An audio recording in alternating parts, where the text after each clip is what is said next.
नमस्कार, मैं मनीष और आप देख रहे हैं इंडिया एंड इंडियंस। अगर आप भी अपने रोजमर्रा के लेन-देन के लिए यूपीआई का इस्तेमाल करते हैं, तो ये खबर आपके लिए बेहद खास हो सकती है।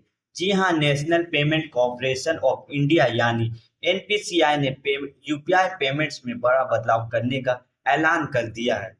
यह बदलाव 1 अगस्त 2025 से लागू होंगे और आपके डिजिटल वॉलेट की दुनिया को हिलाकर रख सकते हैं। तो चलिए जानते हैं क्या है नया ट्विस्ट। यूपीआई जो भारत का डिजिटल सुपर हीरो बन चुका है, अब कई नई सीमाओं के साथ आएगा। एनपीसीआई ने फैसला किया है कि बार बार बैलेंस चेक करने और ऑटो पेमेंट जैसी सुविधाओं पर अब लिमिट लगेगी। जी हाँ, अगर आप उन लोगों में से है जो हर घंटे अपने बैंक बैलेंस की जासूसी करते हैं या नेटफ्लिक्स, एसआईपी और बाकी सर्विसेज के लिए यूपीआई ऑटो पे का इस्तेमाल करते हैं, तो ये खबर आपके लिए चौंकाने वाली हो सकती है। क्या है नए नियम? बैलेंस चेक की सीमा। अब आप दिन में किसी भी यूपीआई ऐप जैसे फोन पे, गूगल पे या पेटीएम पर सिर्फ 50 बार ही बैलेंस चेक कर पाएंगे। ऑटो पेमेंट का टाइम टेबल।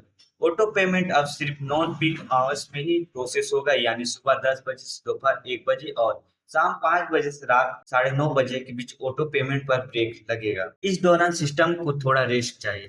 ट्रांजैक्शन स्टेटस का इंतजार। अगर आप ट्रांजैक्शन का स्टेटस चेक करना चाहते हैं, तो पहला चेक 90 सेकंड बाद और उसके बाद 45 से 60 सेकंड के गैप के साथ ही हो पाएगा। बैंकों की नई जिम्मेदारी। अब हर सफल ट्रांजैक्शन के बाद बैंक आपको अपडेटेड बैलेंस की जानकारी देगा, ताकि आपको बार बार चेक करने की जरूरत ही ना पड़े। आखिर क्यों ये नए नियम लागू होंगे?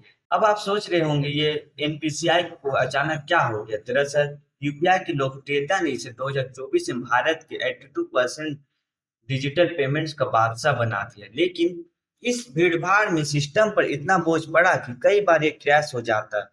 अप्रैल 2025 में ऐसा ही एक बड़ा आउटेज हुआ था, जिसमें कई यूजर्स को परेशानी का सामना करना पड़ा। बार-बार एपीआई कॉल्स की वजह से सिस्टम पर दबाव बढ़ा और एनपीसीआई ने सोचा बस अब थोड़ा कंट्रोल करना ही पड़ेगा। इस नए नियमों का मकसद है यूपीआई नेटवर्क को और मजबूत करना, ताकि आपका पेमेंट कभी अटके नहीं। लेकिन अगर बैंक के ऐप इन नियमों का पालन नहीं करते, तो ये एनपीसीआई सख्त कदम उठा सकता है। अब सवाल ये है कि आपकी जिंदगी पर इसका क्या असर।